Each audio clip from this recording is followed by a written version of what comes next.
Thank you, everybody.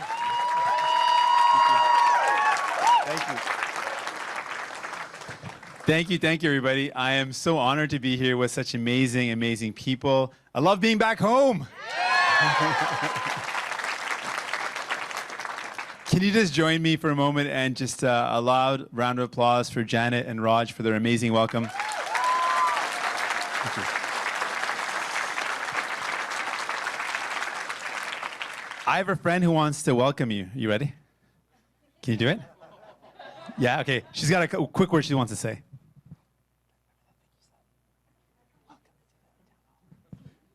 Welcome to the town hall. Yes, future leadership. It's honestly a great honor to be here to spend some time with you. I also want to acknowledge that when you see me standing up, sometimes it looks like I'm standing by myself. But I want you to imagine I'm standing here with a whole team of people. I'm standing here with the team of local MLAs from the BC NDP that are supporting. I'm standing here with a team of candidates, staff, and I'm standing here with all of you because I take you with me wherever I go, because I'm fighting for you.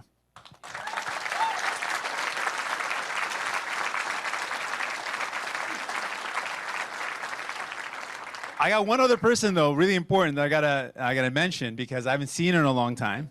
Because she's been campaigning here in our city in Burnaby, and I haven't seen her and I miss her a lot. And I wouldn't be able to do the work I do without her, with her support and with her patience, because it's kind of tough to have a partner that's traveling across the country and you get to call late at night, but depending on the time zone, it's kind of tough. But can you give a lot of love to my wife, Krikitin Kaur, my life partner? Thank you.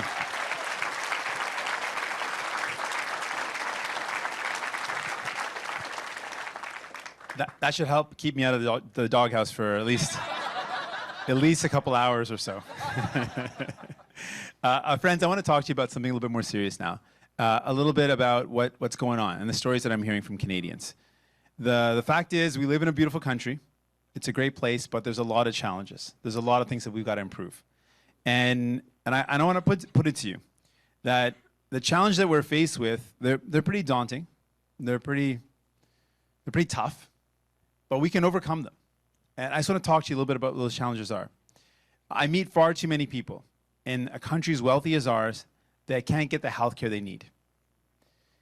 And we're proud of our healthcare system. We're proud of the idea that we built a system that everyone can access, but it's becoming harder and harder for people to access. We see that because the federal government has cut funding to provinces, provinces are being starved of that healthcare spending. And what happens when healthcare is getting starved and that funding is getting starved? We start to see privatization come in, right? We start to see people saying, well, if we can't get the care we need, maybe we could pay for it. Maybe we could buy this service and buy that service. And then eventually we end up with a two-tier system. And that's going to hurt. And we will never let that happen. We will never let that happen.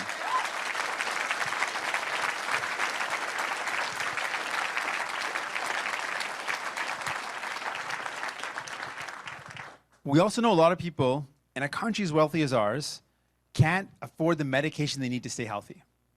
And I think about all the people that I meet that literally have to make choices between paying certain bills or buying the medication they need. And what happens is people, I'm sure you know someone in your life that couldn't afford medication, that end up getting more and more sick. And when they get so sick, where do they end up?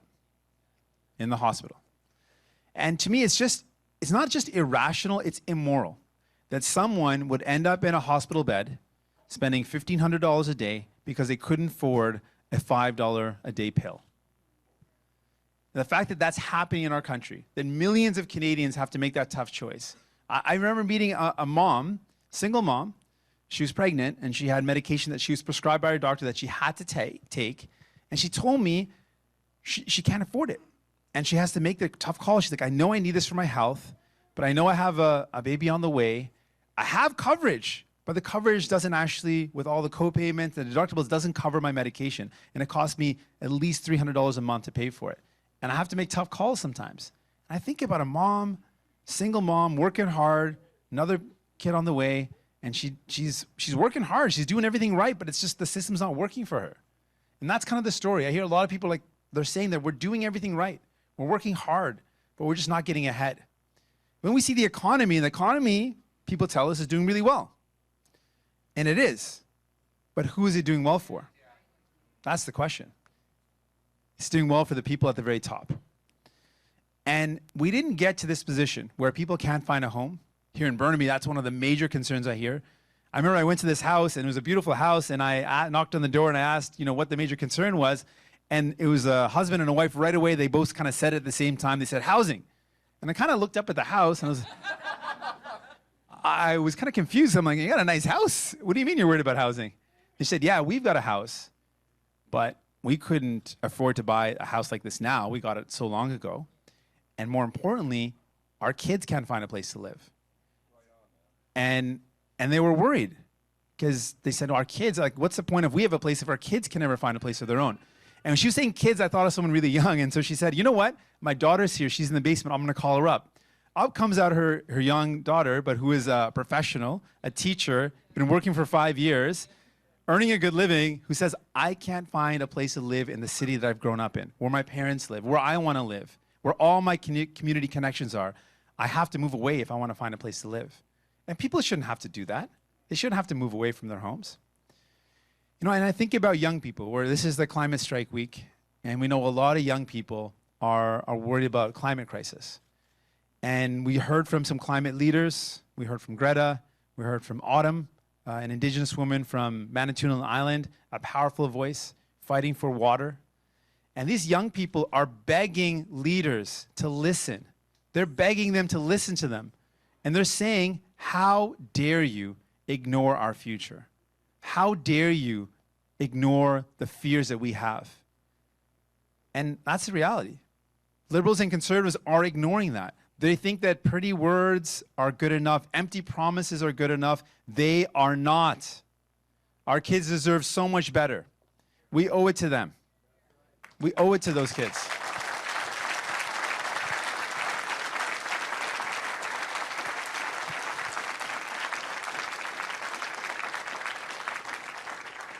So there's a lot of worries, there's a lot of fear, there's a lot of uncertainty. And I want to tell you, I put it to you this. I think this election is about how we got here. This election is about what choices were made that got us to this position where people can't find housing, can't afford the medication they need, are worried about the climate crisis. How did we get here?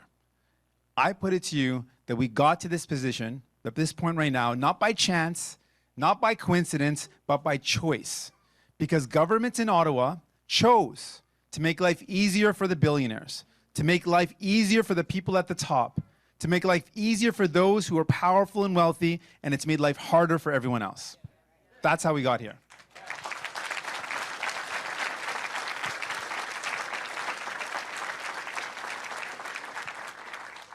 But here's the thing. If bad choices got us into this position, good choices can get us out of there, right? So let's make some better choices. Let's make some better choices. So I want to hear from all of you and hear some questions, but I want to tell you what our choices would be.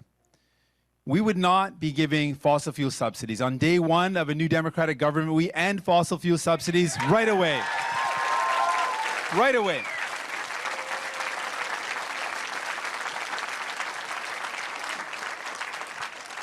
We end those subsidies and we invest that money into renewable energy, into clean energy.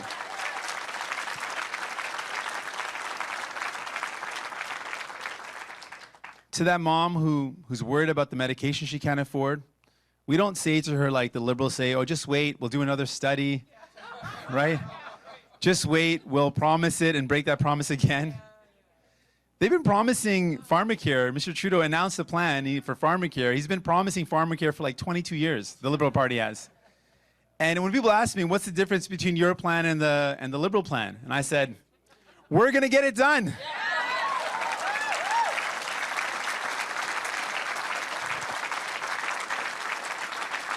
What we're going to do is this. We believe that in our country, a country as wealthy as ours, if you need medication for you or your loved ones, you should use your health card, not your credit card. That's what we believe in.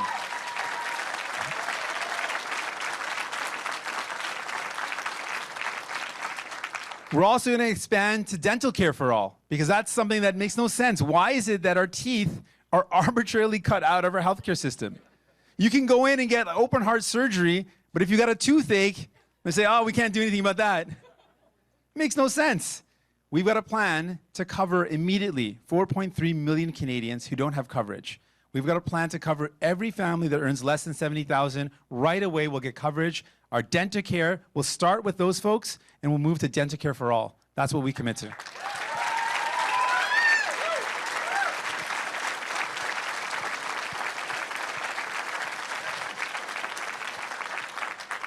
And we're not just going to talk about the housing crisis like Mr. Trudeau just talked about it. We're not going to ignore the crisis like Mr. Scheer thinks it's not his problem. I know it's because the federal government has failed to invest for 3 decades into building affordable housing. So we are going to boldly and ambitiously invest in housing and build 500,000 new quality affordable homes across this country.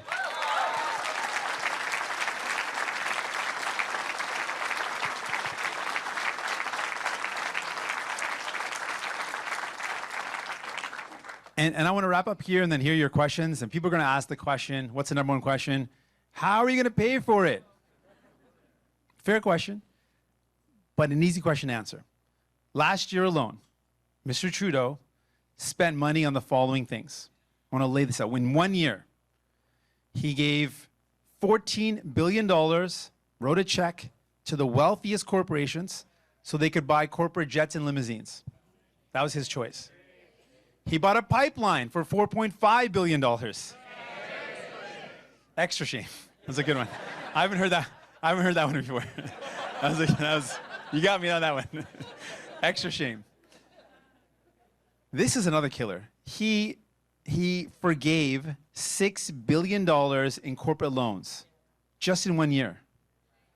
Just that is in 1 year, he spent close to $25 billion, not on you, not on your families, but on the wealthiest corporations in Canada.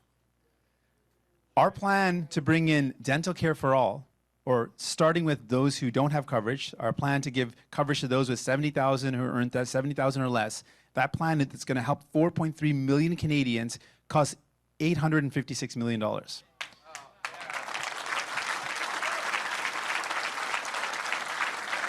So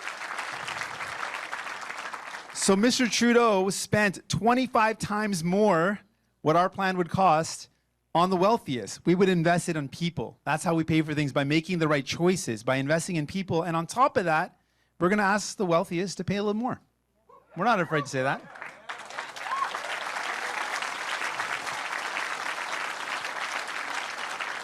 We're going to ask the very wealthiest to pay a little more. We're going to close offshore tax havens, which we're losing billions of dollars. Yes.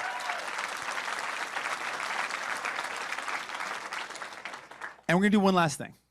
We're going to ask those who got fortunes of over $20 million to pay a little bit more as well. We're going to put in a super wealth tax. Anyways, we're going to talk about all these ideas, and I'm really excited, but we're going to now move to some questions. So we've got some folks with mics that are roaming around, and there's some people already ready.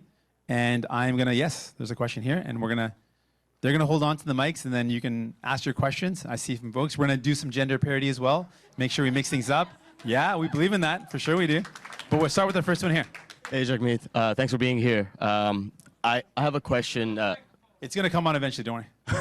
There he goes. There it is. Yeah. Thanks, Jagmeet, for being here. I've done this a couple of times. It clicks in eventually. He's got to check your sound, I think, or something. Keep going. So my question is in regards to the opioids crisis, what we're facing in Canada right now. There's a lot of folks that I know personally. Did you say the opioid crisis? Yes. Okay. Yeah. There's a lot of folks that I know that have been affected by it. But I know a lot of folks in this room are probably affected by it as well, directly or indirectly. Now, there's a lot of plans out there, and I'm really curious what your plan is and how you plan to tackle this crisis that we're dealing with that's killing people every day. Thank you for the question. Great question. You said it really well. This is a crisis. This is a crisis that's killing people every day. There's been thousands of Canadians that have lost their lives. Now, I want you to imagine if there was a virus that had an outbreak in Canada, and thousands of Canadians were dying because of this virus outbreak. We would have mobile centers set up everywhere. We'd respond like it was an emergency. If thousands of people were dying, we would take it seriously. We would declare a public health emergency. But why is it when thousands of people are dying because of addiction, because of the opioid crisis, we ignore it? Now, I know the good people in this room aren't ignoring it, but what's happened at the federal level is Mr. Trudeau has essentially ignored those people. And this is where policies at the federal level hurt people. When we ignore the pain that people are going through, ignore the lives that are being lost, it hurts. It has a real impact. So on day one of a new Democratic government, we would immediately declare a public health emergency. And what we would do is it would open up funds to help out people on the front lines who are saving lives. And really our approach would be this. When we look at this crisis right now and look at people, I remember my experience as a lawyer when I represented clients who were charged with personal possession. These are people that are dealing with addiction. These are people that are dealing with mental health. They're people who are dealing with poverty. Mental health, poverty, and addiction are not criminal justice problems. They're social justice problems.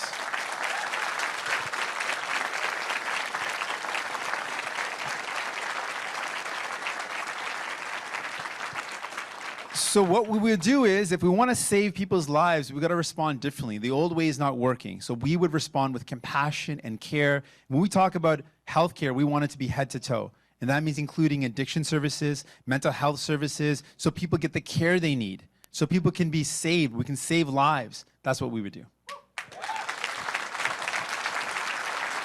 Yes. Hi. Hi. So I'm actually from the island, and what I want to know today is, because I'm from the island, I'm concerned about the climate. And I'm kind of torn between voting for the NDP and for the Green Party, and I want to know what the big difference is going to be. Sure. Thank you for the question. I appreciate your honesty. We welcome that. It's important. We need people to ask those kind of questions. So thank you. Thank you. Yeah.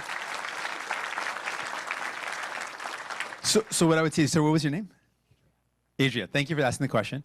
Adria, I would say to you that, on the urgency of climate crisis, we share some similarities with the Green Party. We also understand it's urgent, and we want to fight it, and we need to act boldly. We need to act now. Our kids deserve it. Our kids deserve us to take this very seriously. It's their future. And we know the impacts are real. We know that people are feeling the impacts here in BC with massive forest fires. Not last summer, but the 2 summers before that, they were some of the worst we've ever seen. And on some days, people couldn't even breathe the air. It's real. And so while we agree with the urgency of climate crisis, there's a couple of areas where we differ. One point is we have a very solid position as a party on making sure we don't leave workers behind. When we fight this crisis,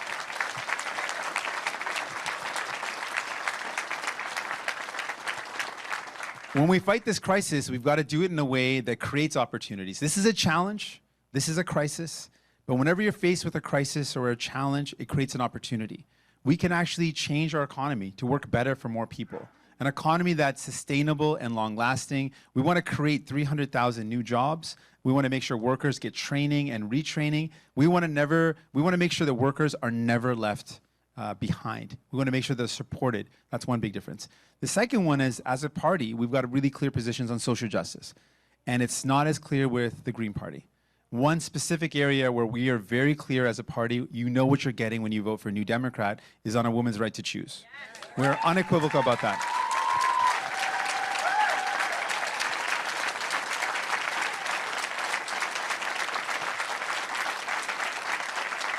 I'm very proud. I'm very proud to say, as leader and as a party, that is something that's unequivocal. You know what you get with our party when it comes to that. And building on that, on social justice, we believe that people are going through a lot of crises. Not only are young people worried about the future when it comes to climate crisis, they're also worried about the cost of tuition and finding a home. They're also worried about finding a good job. And so our plan is the most complete. We look at young people who are worried with the cost of tuition fees and are saddled with debt, and we say to them, it doesn't have to be this way. We can do a lot better. And so another part of our plan is we want to not only invest in healthcare, expanding it to Pharmacare for all and dental care, but to young people who are saddled with debt, who over the past 4 years with Mr. Trudeau in government had to pay $3 billion in interest. So students who have a federal loan are charged prime plus 3%. That's worse than going to a bank. And banks are pretty bad sometimes. Sorry, it's true. It's true. So when I talked to you about that corporate loan forgiveness, they forgave $6 billion in corporate loans, but picked the pockets of students by profiting off of student debt. So not only would we invest in healthcare, what we would say to students, we've got to do a lot more than this, but stay one, first step, we would immediately end all interest and all federal loans for students. We'd end that right away. Boom.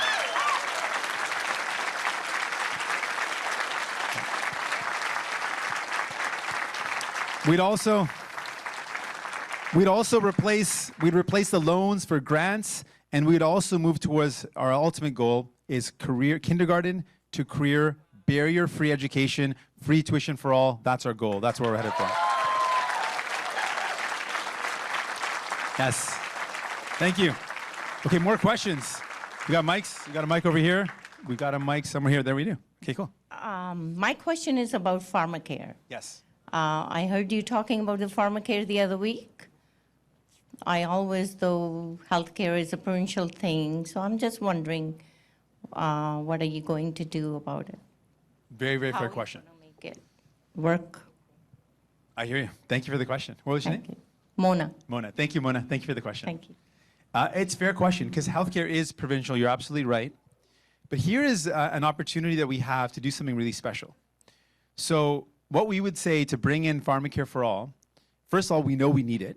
We know it's needed. We're the only country in the world that has universal healthcare that doesn't include universal Pharmacare. Only one in the world. Someone asked me the country and the question, they said, well, what other countries do this? I said, Sweden, United Kingdom, New Zealand, Australia, they all do it. We need to keep up with them. We need to make sure people get the dignity they deserve. But how are we going to do it? That's a great question. What we're going to say is this. We're going to put $10 billion up as a federal government. It's a $10 billion investment. We've costed it out. It's going to be $10 billion. We're going to put that investment up front. And we're going to meet with every province. And right now, provinces are spending money on a Pharmacare. It covers you when you go to the hospital for some of your medication. So when you go to the hospital, medication is covered. So provinces are already spending money on medication. The federal government is also spending money on medication for Indigenous communities and veterans and some folks that are facing with challenges. They're covered as well. So we've got the federal government buying medication, provincial governments buying medication, then private insurance companies buying medication. And what we found is if we pool our money together, we take 37 million Canadians together, we can actually cover everyone in our country, and it would save us at least $4.2 billion if we actually pooled our money. So what I would do is this. I would go to every premier. It'd be easy here in BC. Very easy. I would go to Mr. Horgan, and he'd say, sure, let's do this. But even the most conservative premier, I would go to them and say, listen, for the same amount of money you're spending right now, for the exact same amount, and it covers only some of the people, you can cover every single person. For the same amount of money, we're going to put up the other balance. You don't spend a penny more. I can't imagine any premier who would say no to that plan. That's what we do. So many hands. Where do I go? Okay, we're going to go here. Then we'll try to get into this area. I got some hands over here too. Okay, go ahead. Hi, yeah, I have a crazy cell phone bill and recently the Liberals started talking about what they're going to do, but they talk about a lot of things. So can you explain to me what you're going to be doing? Sure. Thank you for the question. Okay. Thank you for that. That's a great question. Okay, how many people are really frustrated with their cell phone bills? I'm going to leave my hand up really high because I am so frustrated. I'm so frustrated. Okay, the worst thing is, just to like capture the frustration, you know when you run out of data? Right? Because you always run out of data. We all run out of data. And then you get the message. You've run out of data, but for $800, you can buy 1 gig of data. Okay, I'm exaggerating, but not by much. But literally, you get this message, and it's like, your plan costs $80 a month, and it's like, for $50, you can get half a gig of data. And then you're like, all right, I'll get it. And then you get your bill at the end of the month, and you're like, oh, why did I do this? Why am I making such bad choices? But that's the reality. We're getting ripped off. You feel like you're being ripped off? You feel like it? Well, you are. We're paying the highest cell phone bills in the world. And then we wonder, how did that happen? How did it get to this point that we're paying the highest cell phone bills in the world? Well, it's because Mr. Trudeau and his government and previous governments have been meeting with the big telecom and making it easier for them to rip us off. Just in the past 4 years, Mr. Trudeau met with the big telecom companies a whole bunch of times. Wild guess how many times? What do you think? 20? That's a lot of times. 200? 500? That sounds like a lot. 550 times. At least that we know of, 550 times. So they met with the big telecom companies. They allowed them to continue to rip us off. And their plan is basically like, we're going to speak with them and negotiate lower prices. That's it. That's their plan. Our plan is this. We want to take them on. We're not afraid of them. I don't work for them. I work for you. I work for all of you. I work for you. So we're going to take them on. We're going to take them on. We're going to do two things. They're going to immediately save you money. And we're going to force these things. We're not going to ask. We're going to use the CRTC, which has got the power to do it. We're going to do one thing. We're going to put in a price cap immediately. We're going to cap the prices of cell phone bills at the average OECD level for other countries. So right away, we're going to cap them. That's one. We're not going to negotiate this. We're not going to negotiate this. We're going to impose this. And I'm not afraid to do it because people are going to say, well, how can you do it? It's so hard to do. You're going to ruin competition. The United States put in a price cap. If they can do it, I'm sure we can do it. Australia also put in a price cap, and they brought the prices down significantly by doing so. So we're going to do that. The second thing is, almost every other country that's similar to Canada, OECD countries, have mandatory or essentially have plans in their countries where you can get true unlimited data. It's really unlimited, not like a fake unlimited where it's 10 gigs unlimited, and then after that it's so slow. It's so slow that you pretty much have to buy more anyways, so it's not really unlimited. We're going to mandate that every company has to have an affordable unlimited data plan that people can choose. So that's what we're going to do. And I can assure you that the Liberals are not going to do that, and the Conservatives are definitely not going to do that. Okay, more questions. We have so many people over here, and we're going to work to see if we can get someone over there. Yeah. Hello. Yeah. Hello. Okay, yes. I have a question for you. Hi. In today's world, where we see a lot of turmoil in different places of the world, like an example recently, what happened in Kashmir. What is your opinion? What in your opinion should Canada's role be in upholding human rights around the world? Okay, very fair question. Thank you.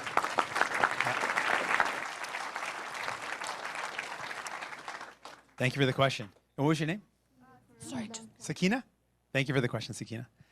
So I think a lot of Canadians, when we look back at our history, we're proud of the fact that we played a really important role around the world as human rights defenders, as a country that promoted diplomacy, that was involved in peacekeeping. And then under the very difficult years of Harper, we lost a lot of that reputation on the world stage. And we thought that we would be back on the world stage with Mr. Trudeau. He said we're back. And it didn't really turn out that we were back. Because, some of the things that he's done foreign policy-wise that I would not do. He is selling arms. Mr. Trudeau is allowing arms to be sold to Saudi Arabia. Now, we've got a clause that says that you can evaluate the human rights of another country and make a decision if arms should be sold to that country. Now, Saudi Arabia is implicated in the murder of a journalist, is killing people in Yemen, and oppressing its own people. If there's not a better case to say that the human rights are being violated and we need to immediately end that arms deal, I can't think of another example.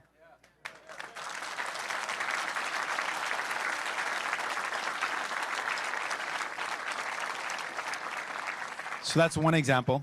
You mentioned Kashmir. And, it's always tough when you talk about international issues. It's hard to know all the details.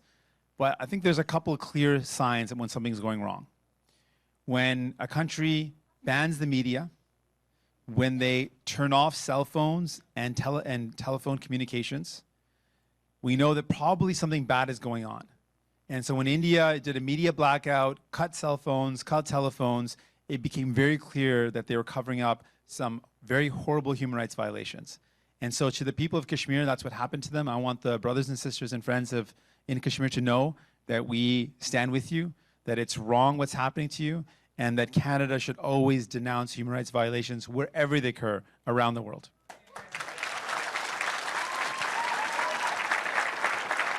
Okay. We got one right here, and then we'll have another one over here maybe. Okay, wait, we've got a question here. I love your shirt, by the way. It says fearless. That's awesome. I'm 22 years old, and I'm very concerned about climate change.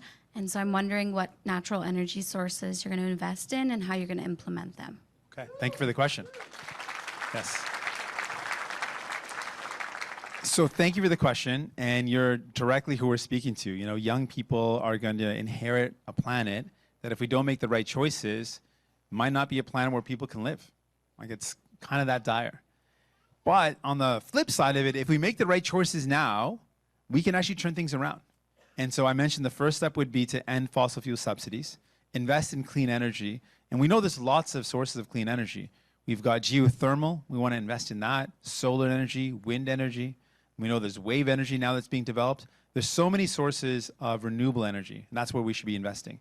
We also need to reduce our carbon footprint, which is to reduce our emissions. And that's why we want to retrofit every home and every building so that we can reduce those emissions, create jobs in communities, because those jobs can't be outsourced. They're going to be jobs in communities.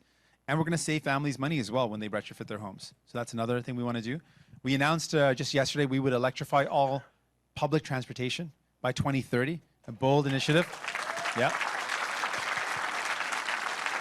We've got to do that. We would invest boldly in public transit. We would set up a climate bank to connect our country. And then we'd start with $3 billion in a climate bank to set up a system where we could connect provinces that have clean energy with those provinces that don't, and build an east-west corridor, not of pipelines, but of electricity that connects our country with clean energy. Those are some of the things we can do. Those are just some of the things we can do. I am confident if we have the courage, and we do as New Democrats, if we have the courage, we can turn the corner and move towards a future where you don't have to worry about the climate crisis, where you can be hopeful and optimistic, and that's what I want to see. Yes. Question over here? Yes. Hi. So as a young person, I want to know what the NDP would be doing for young entrepreneurs. For me, I was starting my own business where I went to the bank and I couldn't get $5,000 to start my business, whereas someone much wealthier could go in and say they need $500,000, and it's just one sign away. Right. Thank you for the question. Absolutely right. It's so difficult to start up your own business. I remember my brother wanted to set up his own business. He wanted to sell, do you know what paronte are? Anyone know? Paronte are like a Punjabi special dish, like a breakfast dish. And so he wanted to set up a company, and he had to jump through a whole bunch of hoops to get it started. It was really tough. And I know he was a lawyer, and he's like, I didn't know how to fill out all, he's legally trained, and he was like, I don't know how to fill out all this paperwork. It's so complicated. So we got to make it easier. If a young person wants to become an entrepreneur, it has to be easier. And that means we have to make sure that the supports are there for small businesses and for medium size and for young people who want to start up their own company. The other thing that you made me think about, though, to make it easier for a young person to make that jump, we know a lot of people don't have benefits. And sometimes if you have a benefit in a job, you don't want to give up that job because you're worried about losing those benefits. So for a young entrepreneur, that's a big question. And I remember I met a personal trainer in Toronto, and he was saying he wanted to leave his job and become a personal trainer. He loved his work. He loves helping people out. He's really fit, so I guess made sense. But he wanted to share that love of fitness. And he said, well, for him, the biggest choice was, should he leave his full-time job with the benefits or start his own thing that he's passionate about? And that's why I think we've got to reimagine our benefit system. You shouldn't have to rely on your job for your benefits. They should be included in our healthcare system. Medication coverage, dental care, healthcare, mental health should be a part of our healthcare system. That would help out entrepreneurs. Yes. We got a whole bunch over here, so if you can get a mic over there, that'd be great. But this one over here? Okay, cool. Hi. 70% of the income that's generated in this country is generated from small businesses. Every government, when they're running and going into power, always say they're going to do things for the benefit of small businesses.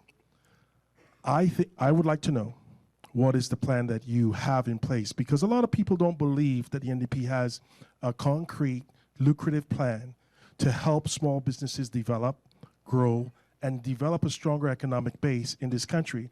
Yes, we have the higher tier at the top where they're corporate elites that have the billions of dollars that basically control a lot of the mechanisms in this country. However, most of the businesses that support the people that live in this country are workers like us. And those people need to have the governmental support and policies that make it possible for them to thrive. Under the current government, that hasn't happened. So I'm wondering, what kind of policies do you have in place, or you have, a plan for that? If you can share that with us, if you do. Yeah, Thank for you. sure. Yeah, thank you. Great question. Thank you. So small businesses are absolutely the backbone of our country, and it's so true. They create so many jobs, and they're really important, and they need supports. So when we talk about asking the very wealthy to pay their fair share, we don't mean small businesses. They're paying their fair share, so we keep the current tax rate at 9% for small businesses there. We also know that we touched on this a bit with a question on entrepreneurs, but there's a lot of red tape for small businesses. The larger businesses can handle that. They've got a whole department of lawyers and accountants that can help deal with all the complicated forms that need to be filled out. But for a smaller business starting out, it's very difficult. And so when I speak with a lot of young entrepreneurs and small businesses, they say it's tough for us to fill out all the different kind of the loops and the things that hoops you got to jump through and all the different complicated forms. So we want to eliminate those for small businesses, eliminate some of the red tape. We also know that a lot of small businesses care deeply about their employees, but they can't afford benefits plans. And so when we talk about the benefits plans we're putting out there, the medication coverage for all, the dental care, I was at a restaurant where the owner said, I love my business and I love my workers and I want to give them coverage, but it's so expensive I wouldn't be able to run my business and I'd have to shut down. But I want my workers to be healthy. It matters to me, and I'm trying to find a plan that can cover them. And I said, well, what would it mean to you if we would cover the medications and dental care? If we can cover that for your workers. He said, oh, that would help me have workers that are healthier, that wouldn't have to worry about the cost of those services, and they'd be able to be more productive. It would help my business out. So I say to people that our healthcare plan, our Pharmacare and dental care plan are small business plans. They actually help out small businesses. They make it easier for them. They make it easier for them to have good workers that are healthy and are able to produce and be productive. I also know that when it comes to our treatment of large corporations and small businesses, we've got to understand there's a difference, and that's what we would do. We would recognize that small businesses need separate and different help and supports, and we put those in place. Thank you very much. Okay, this is the last question. I got a signal, last question. Who is got the mic? We got a mic here. We got someone right here with the mic, I think. I know, I'm gonna have to talk to you afterwards. I know you, brother. We're gonna have to have a chat, okay. Hi. You're going to hold on to it for me. Thank you. Hi. Retired 61-year-old nurse, single mom, feminist, uppercase F. What was it? What was the last part? Uppercase F for feminist. Oh, feminist, yes. Yeah. Yes. So thank you for this. I have two topics. One is voter turnout. I would like to see 18-year-olds go into nursing homes and sit with the elderly who have a lot of experience, who remember people like Tommy Douglas. I grew up here. Oh, amazing. So the other NDPers, Davy Barrett, all of that. The second topic is universal daycare, like in Quebec. Yes. When you spoke with your single mother, maybe she could afford more if her daycare was not $1,100 to $1,500 a month. That's right. Which is what I paid 25 years ago. Wow. Yeah, so a lot hasn't changed in that regard. I think that helps men as well, by the way, and the children to flourish. Yeah, so that's it. That's great questions. Yeah. Oh, What's- one more thing. Yeah. I live in West Vancouver. Yeah. There are no orange signs Okay. at all. We're gonna get some more up. The blue sign got taken down, Okay. and it was being put back up on my way here, which was kind of ironic. So I called Judith Wilson, and she answered the phone. Oh, that's amazing. Yeah. So I just am hopeful, and I'm just not that I'm like between my neighbor who's 84 and my age who's 61. I think a lot of people in my generation are a bit daunted by speaking out about Okay. the issues that affect them. Right. You know, bravo, John Horgan. I would like to see you use John Horgan for your federal cause, Sure. because we're the last orange in the country. It's true. It's And true. that's a problem. It is. It is. And when you look at the wave that happens during the elections down south with Voldemort, when it's all May his blue, name never be spoken. when it's all blue, Houston, we've got a problem. Yeah, that's Right? true, that's true. No, the other way around. When it's all red, we have a problem. yes. When it's all orange here, Oh, right, we're it's going to red. celebrate with you. Hey, thank you. So the color of you. like everything. Thank you. What's your name? Your name again? My name is Joyce Vandegreen. Joyce. Joyce, first of all, thank you for all the years that you took care of people as a nurse. Thank you for your service.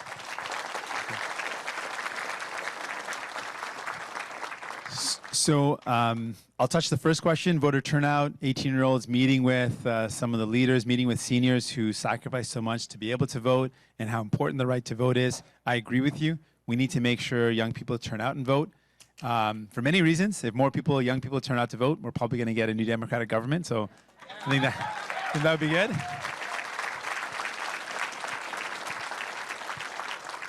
But on a serious note, how do we do that? I mean, it's one thing to say we want it, and how do we actually change things?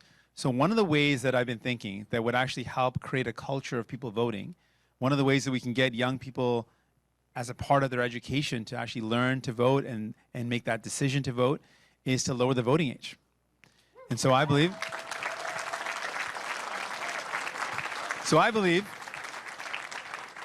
if we lower the voting age to 16, have kids start voting in high school, it could be a part of their curriculum. They would learn to vote. They could learn to vote when they're living in their communities. And then when they go off to school, and sometimes kids go to another college or university away from home, they're not really sure where to vote. They vote at home or do they vote where they're going to school. But if we get them started as a part of the tradition, we teach people voting is important. Make an educated decision about your future. Your voice matters.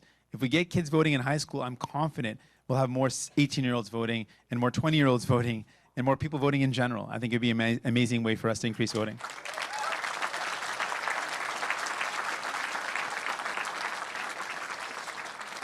The second question is on daycare. I don't think it'll come as a surprise. As a New Democrat, I fully believe in universal, affordable daycare for all. And you're absolutely right. It's probably, experts say, one of the single most powerful policies that would address the gendered wage gap. It would empower women. And you're right. What we're offering to people is we're going to save families a lot of money. Now, conservatives talk about cutting taxes to save people money. And they might save a couple dollars, sure. But it's going to cost those families a lot more when those services they depend on are cut. And so when we say we want to pool our resources together and develop Pharmacare for all, that could save families on average $550 a year. But for those who don't have coverage, it could be thousands and thousands of dollars. With the dental care program, we could save thousands of dollars for families that can't afford the dental services. And with daycare, like you pointed out, that's thousands of dollars for parents, whether it's a single mom or a joint family. It's difficult. It's a lot of pressure. It costs a lot. So this could be a massive savings for families. And that's what we're about. We want to save families money and time. But we do that when we pool our resources and put in place programs, not when we give people a small corporate tax cut or a small tax cut that puts a couple dollars in the pockets, but then thousands and thousands of dollars of extra cost because you can't afford your medication and your health care and daycare and education and university tuitions. So that's what we believe in, and I really appreciate the question because it gave us a chance to talk about daycare. And the last one was seniors. I think you touched about seniors, folks aging, and they don't feel like they have a voice. I mean, that's what I hope our campaign is doing. We meet with people every day and we tell their stories. And there's a lot of people that tell me stories and they say, you know, I don't know if anyone's going to hear this, or I don't know if anyone's going to know what I'm going through. And I try to tell them, my job is to make sure your voice is heard in Ottawa, your voice is heard across Canada. And so for the seniors out there that are wondering, you know, what are we going to do about the fact that we can't live off of the current OAS and CPP and GIS? It's just not enough to live in dignity. I say to you, a new democratic government would assure that every senior in our country lives with dignity, will enhance OAS, enhance CPP, and make sure seniors are treated with the dignity and respect they deserve. Thank you. Thank you very much. So, thank you. So our time for the questions is up, but I'm going to meet around and hang out with you, so please stay here. We're going to take some questions from the media, because the media is following us around, and they're going to be spreading these messages across the country. So we want to give them a chance to answer some questions. So please stay still, and we will take some questions from the media. And then the folks that I didn't get to go to, please stick around, and hopefully we can have chats and chat about what you wanted to talk about afterwards. Please, go ahead. Hi, Mr. Singh. Ashley Burke, CBC News. Hi, Ashley. Did Justin Trudeau apologize to you about the brown-face, blackface photos during your call today? And did you feel he truly understood the pain he'd caused and why it was wrong? So I said before that, so Mr. Trudeau did call me. We did have a chat. And I said that I wanted to keep the conversation private because I didn't want to be used as a tool in his exoneration.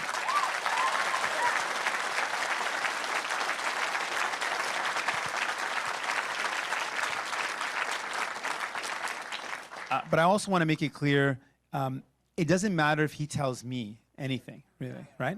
Because I'm not a proxy for the people of Canada. The people of Canada that were hurt, they need to know that he understands.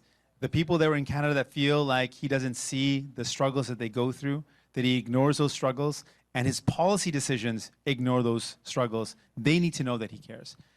I don't think that he understands what people are going through, and that's why he made light of the struggles, and that's why he made light of people who have to live with the pain of the insults and the violence they suffer because of who they are, because of racism, or because of their identity. And his policy decisions surely back that up. He's helped the people at the very top, and it's hurt the people that need help. Oui, donc en français, pour vous savoir que je peux parler français. That's pretty good, actually. That means people understood the joke.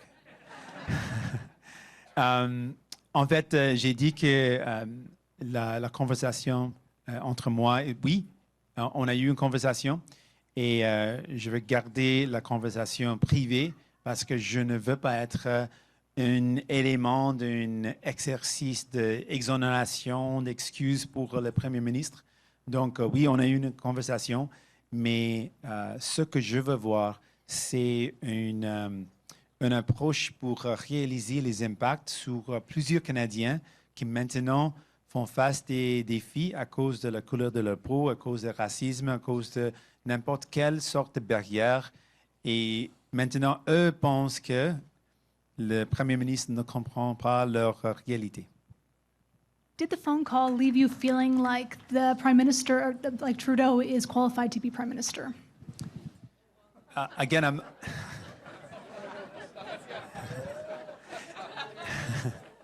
I don't need to talk about the call to answer that question.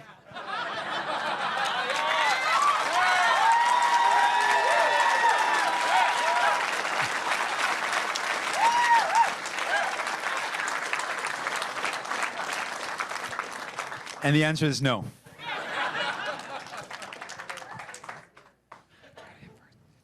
The follow-up was why, very fair why. I mean, because he said on one day that there's a climate emergency, and then he approved expanding a pipeline. He held himself out as a climate defender and bought a pipeline. And today we put out, in response to his climate change plan, we put out a press release. He said, we're going to go to neutral zero by 2050 and XYZ, and we put out a press release to respond to his environmental plan. And it said, you bought a pipeline.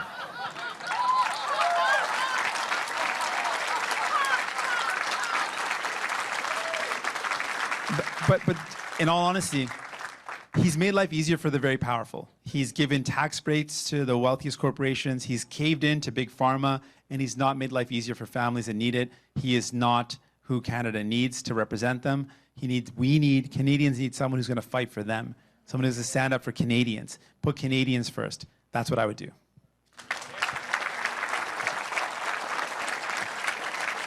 Bonsoir, Monsieur Singh.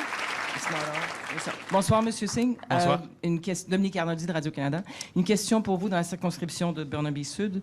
Le pipeline joue un rôle assez important. Il y a plusieurs électeurs qui s'en préoccupent et qui considèrent que le Parti libéral ou conservateur ne savent pas répondre à cet enjeu-là. Certains, par contre, hésitent entre vous et les Verts. Qu'est-ce que vous leur répondez? Donc, par rapport au pipeline, je suis contre le pipeline Trans Mountain. Je l'ai dit plusieurs fois. Donc, je suis tellement contre ça à cause de l'impact sur l'environnement, à cause du manque de respect pour la communauté autochtone, à cause du fait que c'est un projet qui ne va pas vraiment créer des emplois locaux. C'est une exportation des ressources sans avoir des bénéfices, sans avoir raffiné. Mais en fait, entre nous et les Verts, il y a la même considération, sensibilité pour l'importance de l'urgence climatique, l'urgence on doit avoir une réponse très forte pour s'attaquer à la crise climatique. Mais où on est différent, c'est qu'on aussi veut protéger la justice sociale. Pour nous, on ne peut pas séparer la justice environnementale et la justice sociale. Donc, pour nous, notre parti, on a une position solide sur le droit des femmes d'avoir un avortement. Nous sommes pour ces droits. Nous sommes aussi pour l'importance de l'unité nationale. Ça, c'est une position tellement différente entre nous et les Verts. Aussi, on ne veut jamais laisser tomber les travailleurs et travailleuses. Et enfin, on veut vraiment mettre en œuvre des programmes comme la science, médicaments universels, les services dentaires. Pour nous, notre DNA, c'est de toujours lutter pour les travailleurs et travailleuses, pour monsieur, madame, tout le monde, mettre en œuvre des programmes sociaux et aussi s'attaquer à la crise climatique avec toutes nos forces. Merci. Hi. Srishti Gangdev, CKNW.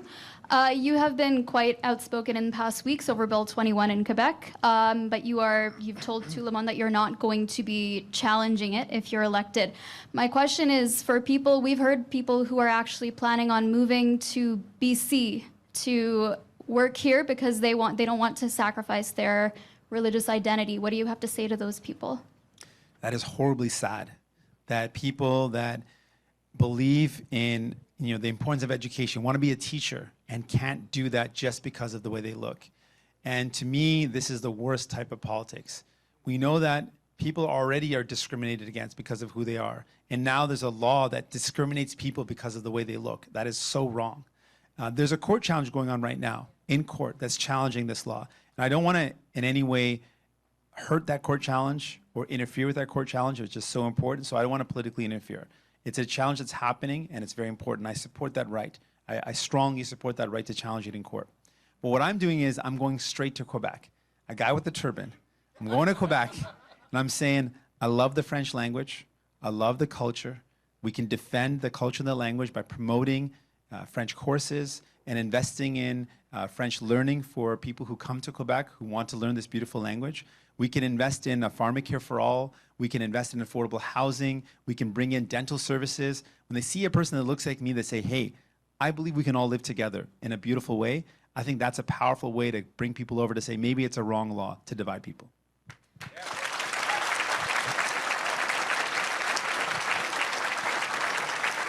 On another note, as the only racialized federal party leader in Canada until now or ever, do you think that you've been dragged into this blackface debacle?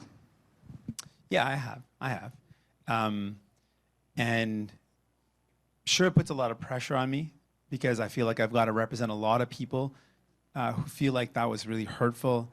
And when I responded to the incident, the first time I hadn't seen the images, and so I felt a lot of responsibility to make sure I respond appropriately, but I didn't even know what it looked like. After I saw the images, it was quite jarring. But for me, racism was very different. I was able to defend myself. When I was attacked by bullies, when I was physically assaulted, I defended myself.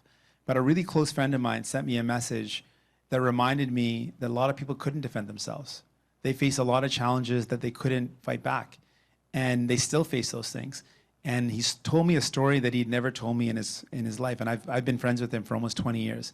And he shared with me a story that he'd never shared with anyone, a really horrible story of bullying because of the color of his skin and who he was. And that story stuck with me, and it kind of messed me up hearing how horrible that was. And it was when I thought about that story that I got a little emotional, because there's a lot of people out there that go through a lot of challenges. And when they see the highest office holder in the land make light of that, it's really tough. And I feel the weight of having to represent a lot of people, but I feel like there's so many people that go through so much, they need someone to fight and stand up for them. And I hope I can do that.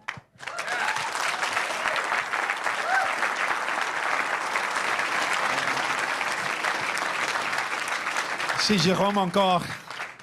Désolé. Non, c'est pas grave. En français? Oui. La même question? Oh, la même question. OK, oui. En fait, oui, c'était difficile parce que comme le seul chef de parti racisé, beaucoup de monde ont pensé que c'était quoi ma réponse. Donc, j'ai donné ma réponse. Et pour moi, le racisme, c'est différent pour chacun.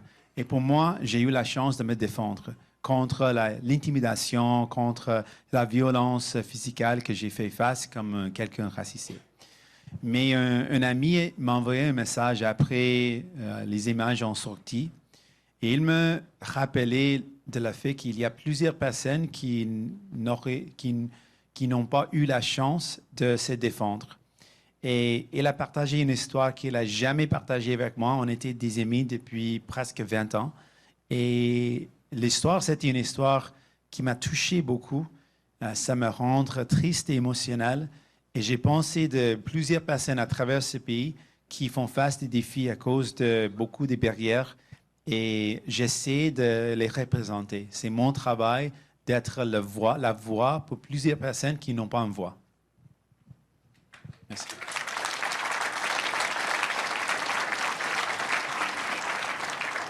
Andrew Lawton from True North. Mr. Singh, I know that you're obviously gunning for an NDP majority, but in the event of an NDP minority or a Liberal minority, could you serve in a coalition government with Justin Trudeau, having seen the blackface and brownface photos? I appreciate the question, and I don't want to avoid answering it, but you have to understand that I'm running to become Prime Minister, so I can't.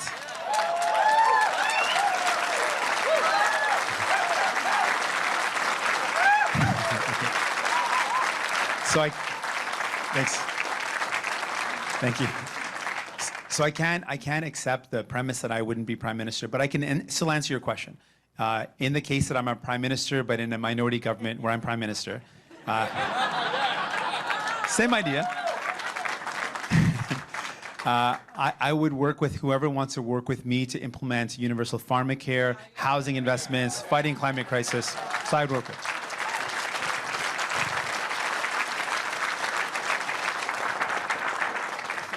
Is that saying that the photos wouldn't have an impact if you had shared priorities with anyone in that situation? Yeah, I mean, it has an impact. It's had an impact. I've only ruled out one party that I wouldn't work with because of the lack of shared values. I guess that's maybe two parties, because I said clearly I wouldn't work with the Conservatives. And I don't think this needs to be said, but I certainly wouldn't work with the PPC.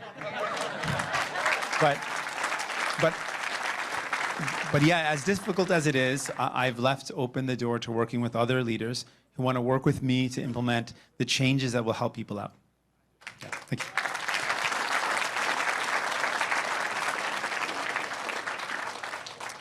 So if anyone wants questions who's from the media, we've got James Smith who's walking around with the mic. Okay, that's it. Thank you, everybody. Thanks for being here.